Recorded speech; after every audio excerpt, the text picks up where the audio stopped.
Hi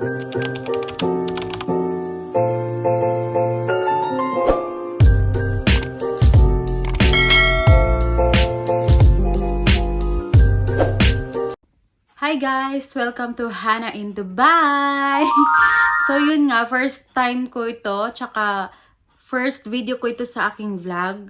So sana mag-click nga kasi na-inspired talaga ako sa mga vlogger na nakaano na, marami ng views at tsaka yun, nakakatulong na sila sa iba. Hindi lang sa iba, kundi syempre sa ating pamilya or sa aking pamilya. So, hayaan nyo na lang po yung aking pagtatagalog or pagsasalita kasi hindi po kasi ako masyadong sanay. Kasi nga po, I'm proud taga Davao po kasi ako. Tsaka yung lengguwahe na ginagamit po namin doon is Bisaya. So yun nga, isa po akong Muslim from Davao de Oro. At tsaka ngayon, nasa Dubai na po ako. Sa Dubai. Nasa Dubai na po ako kasi kinuha po ako ng mama ko. Yung mama ko po is 10 years na siya dito sa Dubai. Hindi po siya nakauwi sa amin. Kasi nga na-TNT siya. Tapos yun, nagka-problema hanggang sa nagkaroon na siya ng amo po ngayon na alhamdulillah, napakabait nila. Kasi tinulungan nila si mama na makuha talaga ako at kinuha nila ako sa clinic nila. Kahit yung natapos ko lang is vocational lang, yung Information Communication Technology or ICT in short.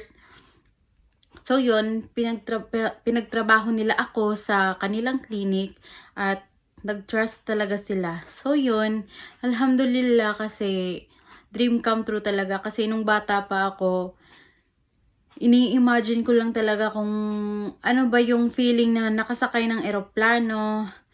Syempre, masakit kasi ako po is may pamilya na po ako. May dalawa na po akong anak, 3 years old at saka magdadalawang taon. Tapos, dalawa sila, lahat po babae. At saka yung husband ko po. So yun, syempre, napakasakit naman po na iwan sa akin yung pamilya ko. Pero, kinakailangan kasi marami pa po kaming mga obligasyon. Wala pa po kaming sariling bahay. So yun nga, napagdesisyonan namin ng aking asawa na pumunta na lang ako dito sa Dubai nung nag-offer yung amo ni mama ko.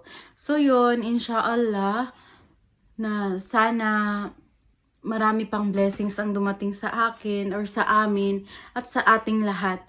So this is my first vlog in my YouTube channel. So, I hope na marami pang mga subscriber na magsasubscribe sa akin. So, pasensya na po kasi medyo kinakabahan pa po ako. Kasi, hindi ko pa po alam yung pag-e-edit. So, sana po maraming mag-views sa akin. At saka, inshallah, para naman po makatulong ako sa sa aking kapwa. So, yun lang po for today's video. So, alas 10 na po ng gabi dito sa Dubai. So, yun. Nandun si mama nasa kusina nagluluto. Kasi bukas is day off. So, lalabas kami. Tapos, maghahanap ako ng trabaho na bakante na pwede sa asawa ko. Kasi, inshallah, in Allah's will, susunod po siya sa amin. Inshallah. So, yun lang po. Maraming salamat and thank you for watching. Don't forget to subscribe and yun lang po. Thank you!